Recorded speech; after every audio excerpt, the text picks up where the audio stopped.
어머니, 그 공짜 수업 하나 때문에 손주 재롱잔치에 못 오신다는 게 말이 돼요. 뭐?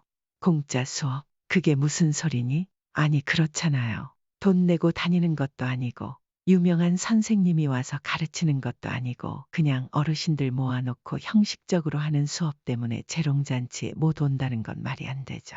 남 씨는 아들의 말에 깊은 한숨을 쉬었습니다. 아니, 나도 시간이 나면 가겠지만, 할 일이 있다는데 꼭 가야 하니, 이 자식은 내가 챙겨라. 정말 너무하신 거 아니에요. 하나밖에 없는 손주를 그런 취급을 하세요. 그런 취급이라니. 그 공짜 수업이라는 거. 내가 신청이라도 해줬니? 아니면 책이라도 하나 사줬니? 함부로 말하지 마라. 내 새끼가 너한테 중요하듯 나도 내 인생이 중요하다. 남 씨의 말에 아들과 며느리는 할 말을 잃었습니다. 남 씨는 이어서 쏘아붙였습니다. 심심풀이 땅콩이라니. 심심풀이 땅콩은 오히려 내 손주 재롱잔치 아니겠니? 오늘 이야기의 주인공은 67세 남 씨와 그녀의 아들 그리고 며느리입니다. 손자를 낳아줬으니 대접 좀 해달라. 며느리가 한 이 말은 남 씨의 머릿속에 깊게 남아 있었습니다. 아이가 태어난 지 1년이 되었을 때 들은 말이었습니다. 그리고 유치원에 다니는 지금까지 남 씨는 아이도 봐주고 유치원 비용도 부담하며 헌신해 왔습니다. 그러나 재롱잔치에 한 번 가지 않았다는 이유로 그녀를 몰아세우는 아들과 며느리에게 남 씨는 지쳐가고 있었습니다. 남 씨가 늦은 나이에 오랜 꿈을 이루기 위해 영어를 배우겠다고 했을 때 아들과 며느리는 대수롭지 않게 넘겼습니다. 손자와 자신들의 삶이 가장 중요하다는 듯 남 씨는 그저 뒷받침해주는 존재로만 여겨졌습니다. 처음에는 좋은 마음으로 도와줬지만 이제 남 씨는 더 이상 참을 수 없었습니다. 다시는 연락하지 마라. 남 씨는 아들과 며느리에게 단호히 선언했습니다. 남 씨에게는 아들 하나가 있었습니다. 아들의 이름은 정우였습니다. 정우는 남 씨와 남편의 전폭적인 지원 아래 풍족한 교육을 받으며 자랐습니다. 결국 좋은 직장에도 들어갔습니다. 남 씨 부부는 큰 부자는 아니었지만 자식에게 손 벌리지 않고 살만한 재산은 충분히 가지고 있었습니다. 수도권에 집 한 채, 월세 수익이 나오는 부동산, 그리고 연금으로 이어질 안정된 노후.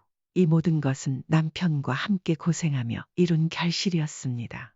정우는 31살 되던 해에 동갑내기인 며느리를 만나 결혼했습니다. 결혼 후 얼마 지나지 않아 아이를 가졌습니다. 양가의 첫 손주였기에 모두가 크게 축하했고 가장 기뻐했던 건 남 씨의 남편이었습니다. 그러나 출산을 석 달 앞둔 어느 날 남편은 갑작스레 세상을 떠났습니다. 남 씨는 남편이 떠난 후에도 그를 생각할 때마다 한숨이 터져나왔습니다.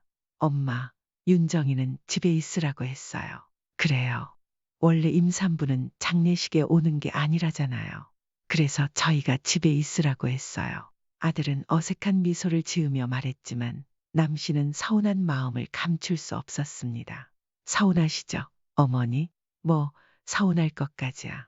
남 씨는 애써 미소를 지었지만 마음은 무거웠습니다. 살아생전 남편이 그렇게 며느리를 예뻐했는데 남편의 장례식에 오지 않은 며느리를 이해하려고 애썼지만 시아버지 제사에도 오지 않는 며느리를 보며 섭섭한 마음이 들었습니다.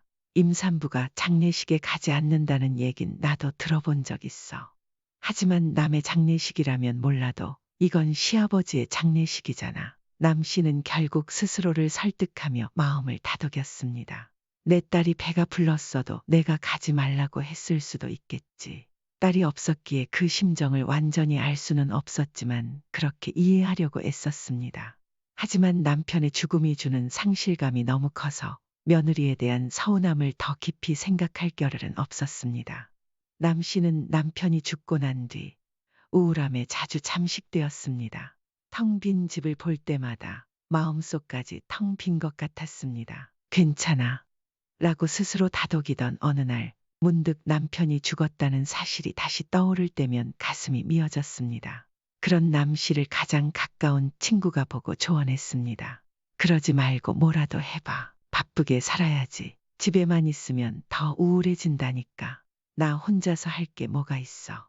남 씨는 한숨을 쉬며 대꾸했습니다. 주말이면 남편이랑 둘이 놀러라도 다녔는데 이제는 그것도 안 되고 혼자 하려니 내키질 않아. 그럼 차라리 뭐라도 배워보는 건 어때? 요리라든가 외국어 같은 거 말이야. 이 나이에 뭘 새롭게 배워? 남씨는 머리를 저었지만 친구의 조언이 계속 머릿속을 맴돌았습니다. 남편을 잃은 헛헛한 마음은 오래 붙잡고 있을 겨를이 없었습니다. 얼마 지나지 않아 며느리가 첫 손주를 출산했습니다. 손주는 예쁘기도 했지만 남씨의 삶은 그 아이를 돌보느라 정신없이 바빠졌습니다. 슬퍼할 시간조차 없었습니다.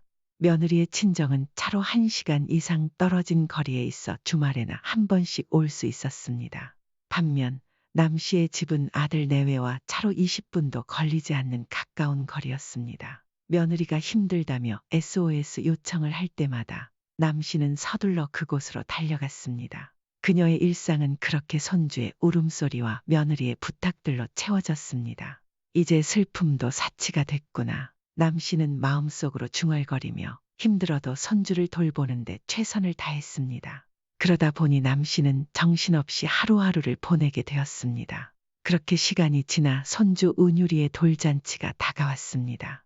양가에서 20명씩 초대하기로 했어요.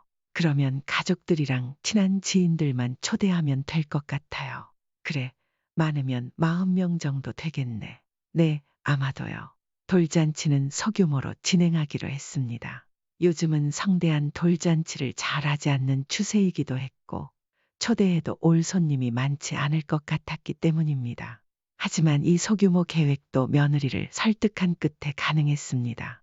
며느리는 양가의 첫 손주의 돌잔치를 결혼식처럼 성대하게 하고 싶어 했으나 주변의 만류로 겨우 규모를 줄인 것이었습니다. 근데 손주 돌잔치에는 용돈을 줘야 하나 아니면 반지를 해야 하나 어느 정도 해야 할지 모르겠네. 남씨는 주변에 물어보며 고민했습니다. 대답은 다양했습니다. 요즘엔 현금이 제일 좋지. 그래도 100만 원 정도는 줘야 하지 않을까. 현금 100만 원을 주라는 의견도 있었고 금을 선물하라는 의견도 있었습니다. 남씨는 고민 끝에 10돈짜리 순금 숟가락을 준비했습니다. 금이 현금보다 가치가 더 높을 거라고 판단했기 때문입니다. 추가로 남씨는 직접 만든 떡을 준비했습니다. 이건 내가 정성을 담아 준비하는 선물이다. 손님들에게 주는 것이라기보다는 아들과 며느리에게 전하는 특별한 선물이었습니다. 넉넉히 나눌 수 있도록 준비했고 하나하나 예쁘게 포장했습니다. 미리 주문한 스티커까지 붙여 완성된 떡은 그럴듯한 선물로 변신했습니다. 돌잔치 당일 남씨가 준비한 떡을 받은 사람들은 하나같이 좋아했습니다. 남씨, 떡집 차려도 되겠어요. 남씨의 솜씨를 칭찬하며 농담을 건네는 이들도 있었습니다. 남씨는 뿌듯한 마음으로 모두가 만족해하는 모습을 지켜보았습니다. 단 한 사람만 빼고 말이죠. 며칠 뒤 아들과 며느리가 아이를 맡기겠다며 남씨의 집을 찾아왔습니다. 그러면서 뜻밖의 말을 꺼냈습니다. 사실 돌잔치 했을 때 어머니한테 너무 서운했어요. 서운했다고? 왜 서운했는데? 생각지도 못한 말에 남씨는 깜짝 놀라 물었습니다. 다른 친구들이 흉볼 것 같아요. 시어머니가 손자 돌 때 금 10돈밖에 안 해줬다고요. 며느리의 말에 남씨는 잠시 말을 잇지 못했습니다. 나름대로 주변에 물어보고 준비했는데 그것이 친구들 사이에서 흉볼 정도라는 사실에 당황스러웠습니다. 나는 다들 그 정도 한다길래 또 아기 반지는 많이 받는다길래 숟가락으로 한 건데. 남씨가 조심스레 말하자 며느리는 고개를 저었습니다. 그게 아니라 원래 돌잔치 때 며느리들도 시부모님한테 선물 받고 그러잖아요. 남씨는 처음 듣는 이야기였습니다. 그런 문화가 정말 있는 거였으면 내 친구들이 알려줬겠지. 의아했지만 며느리의 서운하다는 말에 이러쿵저러쿵 따질 수도 없었습니다. 아기한테 10돈 해주면 며느리도 10돈은 해주셔야죠. 손주 낳아주느라 고생했잖아요. 남씨는 어리둥절했지만 며느리의 섭섭한 표정을 보고 더 이상 반박하지 않았습니다. 솔직히 돌잔치도 작게 하라고 하셨잖아요. 그런데 떡만 가져오시고요. 조금 섭섭했어요. 애써 준비했던 떡이 마음에 들지 않았다는 말에 남씨의 기분도 상했지만 차마 티를 내지는 않았습니다. 며느리 마음이 그런 걸 어떡하겠나. 남 씨는 잠시 안방에 들어가 예전에 남편이 사주었던 순금 팔찌를 꺼냈습니다. 너무 과하다는 느낌에 한 번도 차지 않았던 물건이었습니다. 자, 이거 녹여서 뭐라도 하든가 해. 어머, 이걸요? 며느리는 눈이 반짝이며 좋아했습니다. 그렇게 팔찌를 받은 며느리는 아들과 함께 룰루랄라 집을 나섰습니다. 어머니, 감사합니다. 주말이면 손주를 맡기는 경우도 있었지만 대부분은 남 씨가 아들의 집에 가서 아이를 돌보곤 했습니다. 하루 종일 맡아주는 건 어려웠지만 4~5시간 동안 육아며 집안일을 도와주는 것이 남 씨의 일상이었습니다. 하지만 아이가 3살이 되면서 어린이집에 다니게 되자 남 씨에게 시간적 여유가 생겼습니다. 어린이집에 다니니 다행이지. 남 씨는 속으로 안도했습니다. 아이를 돌보는 것은 힘들었지만 한편으로는 허전한 기분이 들었습니다. 허전함의 이유는 아이와 떨어져서가 아니었습니다. 정신없이 바쁘게 살아오다 멈추니 문득 갈 길을 잃은 기분이다. 남편이 죽고 난 뒤 2년이 지났지만 그때 느꼈던 공허함이 다시금 되살아나는 듯했습니다. 시간이 많아지자 남 씨는 자신도 모르게 쓸데없는 생각을 많이 하게 되었습니다. 낮 동안 손주를 돌볼 일이 없어지니 모든 것이 텅 비어버린 듯한 느낌이 들었습니다. TV를 보거나 산책을 하고 푹 쉬어보려고 애썼지만 그 허전함은 쉽사리 채워지지 않았습니다. 이렇게 살아도 되는 걸까? 앞으로는 뭘 해야 하지? 남 씨는 고요한 집안에서 자신에게 물음을 던지곤 했습니다. 1년, 2년이 지나자 남 씨는 점점 인생에 낙이 없다는 생각이 들었습니다. 내가 이렇게 살아도 되는 걸까? 어느 날 문득 오래전 친구가 했던 말이 떠올랐습니다. 뭘 배워봐. 요리든 뭐든 시간이 지나면 더 힘들어질걸. 하지만 남 씨의 뇌리에는 또 다른 것이 떠올랐습니다. 학창 시절 남 씨는 집안 사정이 어려워 대학에 진학하지 못했습니다. 고등학교를 졸업하자마자 취직을 해야 했습니다. 반면 친구들은 대부분 대학에 진학했고 가끔 만나면 영어 원서를 손에 들고 있는 친구들이 그렇게 부러웠습니다. 하지만 그 책들은 남 씨에게는 작은 꿈과도 같은 존재였습니다. 이제는 시간도 많고 학원 다닐 여유도 있었습니다. 남 씨는 마음을 다잡았습니다. 지금 아니면 또 못 해볼 거야. 시작이라도 해보자. 내가 영어 학원 좀 알아봐 줄래? 남 씨는 어느 날 아들에게 조심스럽게 부탁했습니다. 근처 학원이 너무 많아서 어딜 가야 할지 모르겠어. 학생들 다니는 곳에 찾아가기도 좀 그렇고. 하지만 아들은 남 씨의 말을 듣자마자 웃으며 말했습니다. 아이고, 엄마. 나이가 60이 넘었는데 무슨 영어예요? 언어는 어려서 안 하면 다 소용없어요. 돈 낭비만 하시지 하나도 안 는다니까요. 아들의 말은 남 씨의 기대를 무너뜨렸습니다.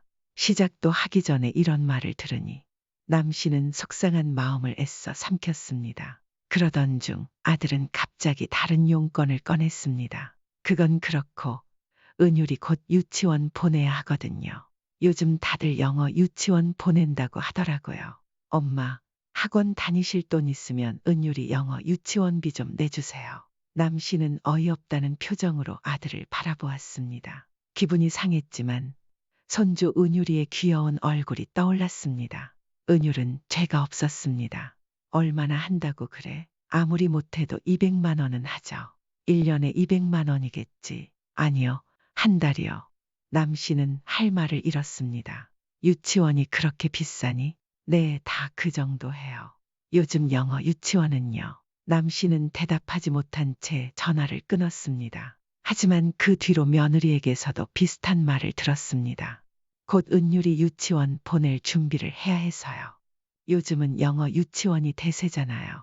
은근슬쩍 압박하는 듯한 며느리의 태도에 남 씨는 고개를 저었습니다. 한 달에 200만 원이라는 금액은 정말로 컸습니다. 남 씨는 혼란스러운 마음으로 한숨을 내쉬었습니다. 그 돈을 주고 꼭 그런 유치원에 다녀야 하나? 남 씨는 스스로에게 물었습니다. 하지만 곧 생각이 달라졌습니다. 남 씨는 마음속으로 계산을 해봤습니다.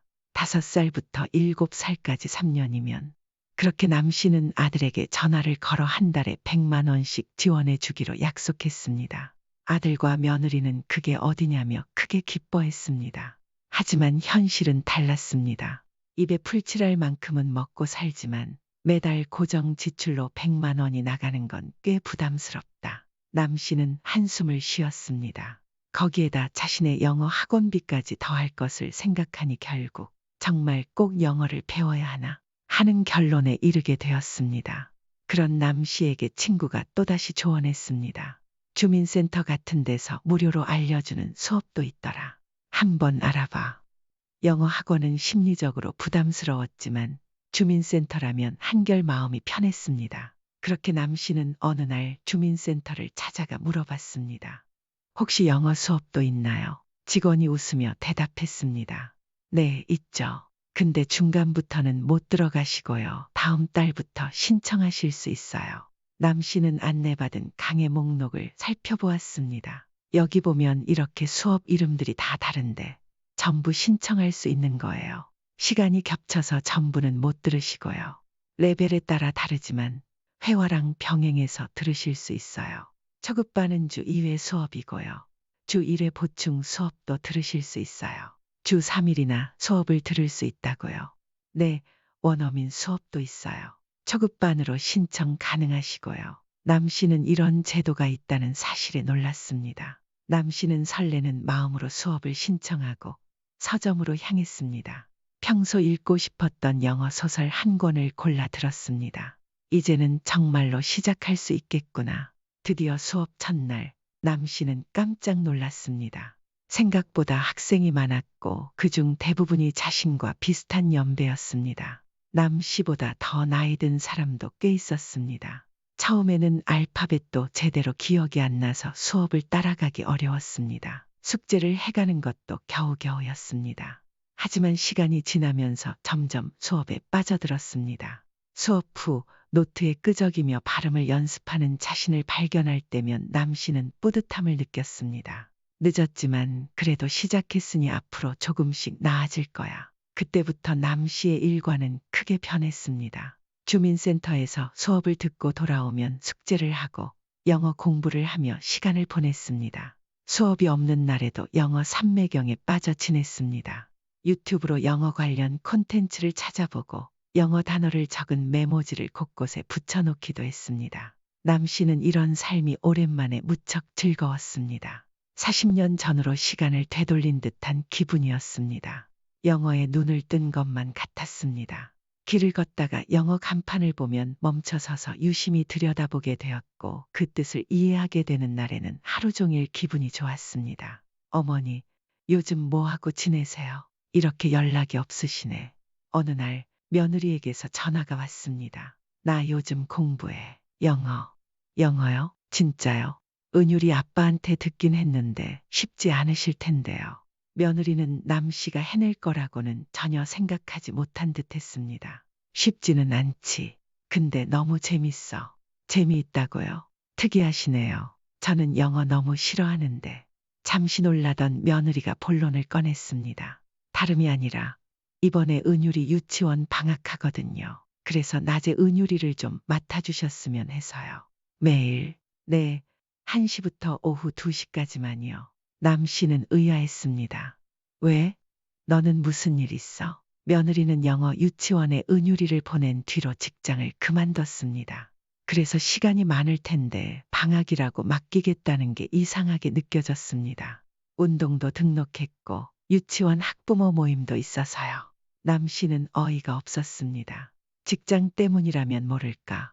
운동과 모임이 이유라니. 남 씨의 영어 수업도 10시에 있었기에 부탁을 들어주는 게 곤란했습니다. 내가 영어 수업 때문에 힘들 것 같은데. 남 씨가 어렵게 거절하자 며느리는 머뭇거리더니 일단 알겠다며 전화를 끊었습니다. 하지만 그날 저녁 아들에게서 다시 전화가 왔습니다. 엄마, 애 엄마가 아기 낳고 몸도 마음도 많이 망가졌어요. 완전히 우울증에 걸렸다고요. 남 씨는 한숨을 쉬었습니다. 그래서 스트레스를 너무 많이 받아요. 유치원 엄마들 모임도 있고 그러니까 더 신경이 쓰인대요. 모임이 하필 점심시간이라 엄마가 좀 봐주시면 안 될까요? 다른 유치원 엄마들은 방학인데도 집에서 애를 안 보나 보지. 남 씨가 핀잔을 주듯 물었습니다. 다들 주변에서 애를 봐주니까요. 우리 애만 부모가 신경 안 쓴다는 인상을 주면 안 되잖아요. 남 씨는 기가 막혀 소리가 절로 나왔습니다. 이젠 체면치레까지 내가 챙겨줘야 해. 아들은 덧붙였습니다.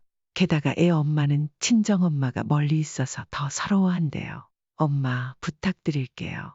아들의 간곡한 목소리를 듣자 남 씨는 거절할 힘을 잃어갔습니다. 도대체 어디까지 들어줘야 하나. 남 씨는 자신도 모르게 또 한 번의 한숨을 내쉬었습니다. 알았어. 봐줄 사람이 없다는데 어쩌겠니. 남 씨는 결국 손주를 맡기로 했습니다. 유치원 방학이 2주 가까이 지속되었고 그동안 남 씨는 집에서 틈틈이 공부를 했습니다. 그러나 수업에 가지 못하니 병이 날 지경이었습니다. 진도를 따라가지 못할까봐 초조한 마음이 들었고 점점 답답해졌습니다. 우울증은 며느리가 아니라 내가 걸릴 것 같구나. 왜 안 나오셨어요?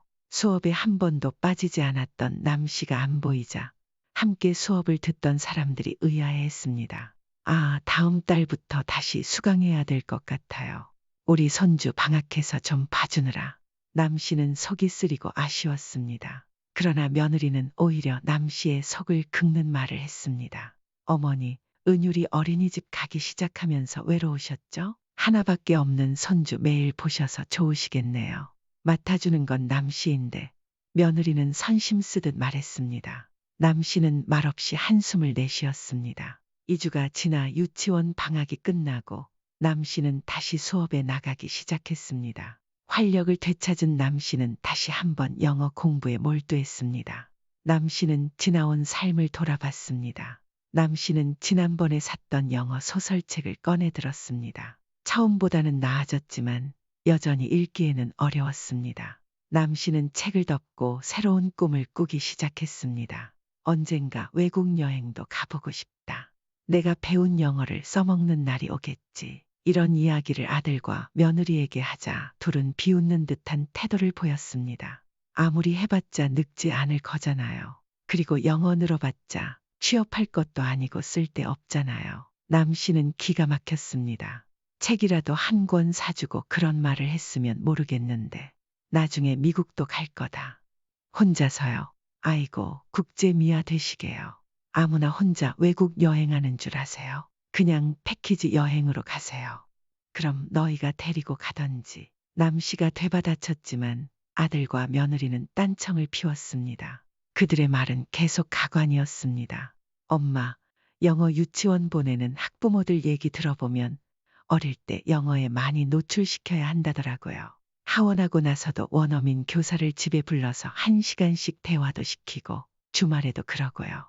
열정이 대단하네. 그래서 우리 은율이는 좀 부족한 거 아니냐? 모임에서 엄마들 얘기 듣다 보면 주눅 들어요. 은율이한테 못 해주는 것 같고 그래서 엄마, 미국 여행 생각하지 마시고 차라리 은율이 영어 과외를 시켜주세요. 아니면 유치원비 나머지 100만 원도 좀 더 못 보태주실까요? 남 씨는 어이가 없어 말문이 막혔습니다. 이게 도대체 무슨 소리냐? 한 달에 200만 원씩 드는 영어 유치원에 보내는 것은 분명 아들과 며느리의 선택이었습니다. 그런데 꼭 최저 교육도 못 시켜주는 것처럼 말하는 그들의 태도에 남 씨는 혈압이 오를 지경이었습니다. 남 씨가 쓰는 돈은 쓸데없는 돈이고 그 돈이 있으면 모두 손주에게 써야 한다는 식의 태도가 너무도 기분이 나빴습니다. 그건 너희들이 알아서 해야지. 남 씨가 단호히 말하자 며느리는 입을 삐죽이며 서운한 표정을 지었습니다. 시간이 조금 지나 며느리에게 전화가 왔습니다. 어머니, 이번 주 금요일에 은율이 재롱잔치 있거든요. 오실 거죠? 금요일에 재롱잔치. 그래, 크게 하는 건 아니겠지. 요즘 상황이 그러니까요. 간소하게 작은 발표회를 한다고 해요. 은율이는 율동을 하고요. 10시에 시작하니까 꼭 맞춰 오셔야 해요. 은율이의 율동을 본다는 생각에 잠시 미소를 지었지만 남 씨는 곧 현실을 떠올렸습니다. 금요일은 주민센터에서 원어민 수업이 있는 날이었습니다. 그리고 최근의 일들로 아들과 며느리가 괘씸해 가고 싶지 않다는 마음도 컸습니다. 나는 이번에 못 갈 것 같다. 10시에 수업이 있어서 말이야. 은율이 율동하는 건 영상으로 찍어서 보내줘. 신나게 떠들던 며느리는 순간 침묵했습니다. 영어 수업 때문에 못 오신다고요. 며느리의 목소리는 억울함으로 떨렸습니다. 정말 너무 서운하네요, 어머니. 며느리는 고지어 말을 이어갔습니다. 그런 심심풀이 땅콩 같은 공짜 수업이 하나밖에 없는 손주 재롱잔치보다 중요하다는 소리세요. 남 씨는 며느리의 말을 듣고 머리가 얼얼했습니다. 심심풀이 땅콩? 이게 대체 무슨 소리야? 아니, 그렇잖아요. 돈 내고 다니는 것도 아니고, 유명한 선생님이 가르치는 것도 아니고, 그냥 어르신들 모아놓고 형식적으로 하는 수업 때문에 재롱잔치에 못 오신다는 건 말이 안 되죠.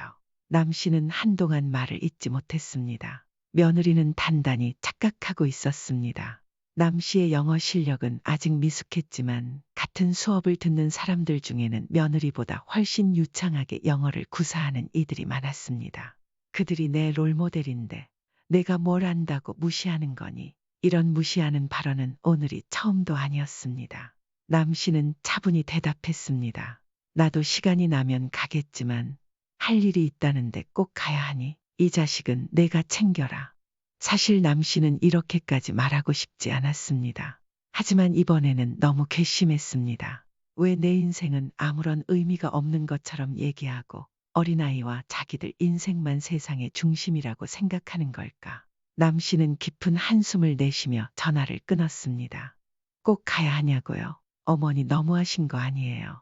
그까짓 게 뭐라고 하나뿐인 손주를 그런 취급을 하세요. 그까짓 거라니? 그 공짜 수업이라는 거 내가 신청이라도 해줬니? 아니면 책이라도 하나 사줬니? 함부로 말하지 마라. 남 씨는 한숨을 쉬며 덧붙였습니다. 내 새끼도 너한테 중요하겠지만 나도 내 인생이 더 중요해. 뭐요? 심심풀이 땅콩 같은 영어 수업이 중요하다고요. 심심풀이 땅콩은 오히려 유치원 재롱잔치 아니니? 며느리는 믿을 수 없다는 표정으로 외쳤습니다. 어머니, 말씀이 너무 심하시네요. 다른 애도 아니고 어머니 손자잖아요. 제가 뭐 며칠 동안 오시라고 했나요? 겨우 하루인데. 남 씨는 싸늘하게 웃었습니다. 하루? 여태 내가 너희를 위해 헌신한 게 하루는 아니었겠지. 그리고 덧붙였습니다. 부모를 이렇게 존중해 주지 않는 자식한테는 나도 더 이상 내 인생을 할애하지 않을 거야. 남 씨는 그동안의 희생이 떠올랐습니다. 아들을 낳아 평생 먹이고 길러 장가까지 보내고 그 뒤에도 손자까지 뒷바라지했습니다. 그런데 재롱잔치 한 번 안 간다고 이런 비난을 받다니. 아이는 기억도 못할 일을 위해 내 인생의 가장 소중한 시간을 포기하고 싶지 않다. 남 씨는 며느리를 쏘아보며 말했습니다. 그건 부모인 너희가 할 역할이지. 어머니는 은유리 할머니 아닌가. 다른 손주들은 방학 때 해외도 보내주고 손주 가르치느라 고생한 며느리에게 선물도 사준다던데요. 그럼 그런 시어머니한테 가지 그랬니? 남 씨는 비웃으며 대꾸했습니다. 그리고 영어 유치원은 왜 나한테 떠넘기니? 여유 있으면 너희가 알아서 해야지. 이제 자식 교육비까지 나한테 책임지라고 하지 마. 어머니, 그건 너무하시네요. 아니, 영어 유치원비도 이제부터는 보내지 않을게.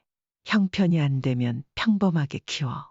남 씨는 차가운 목소리로 전화를 끊어버렸습니다. 그리고 아들에게서 오는 전화는 받지 않았습니다. 끊임없이 울리는 전화벨 소리에 지친 남 씨는 결국 문자를 보냈습니다. 연락, 방문 금지. 그 후 남 씨는 아들과 며느리의 번호를 차단해버렸습니다. 시간이 지나 남 씨의 휴대폰에 모르는 번호로 문자가 왔습니다. 영어 유치원은 그만두고 일반 유치원으로 옮겼습니다. 하소연 가득한 아들의 메시지를 남 씨는 무심히 내려다보았습니다. 휴대폰을 탁 소리가 나게 뒤집어 놓고 조용히 책을 폈습니다. 그리고 1년 반 후, 남 씨는 홀로 미국행 비행기에 올랐습니다. 옆구리에는 영어 소설책 한 권을 끼고 말이죠.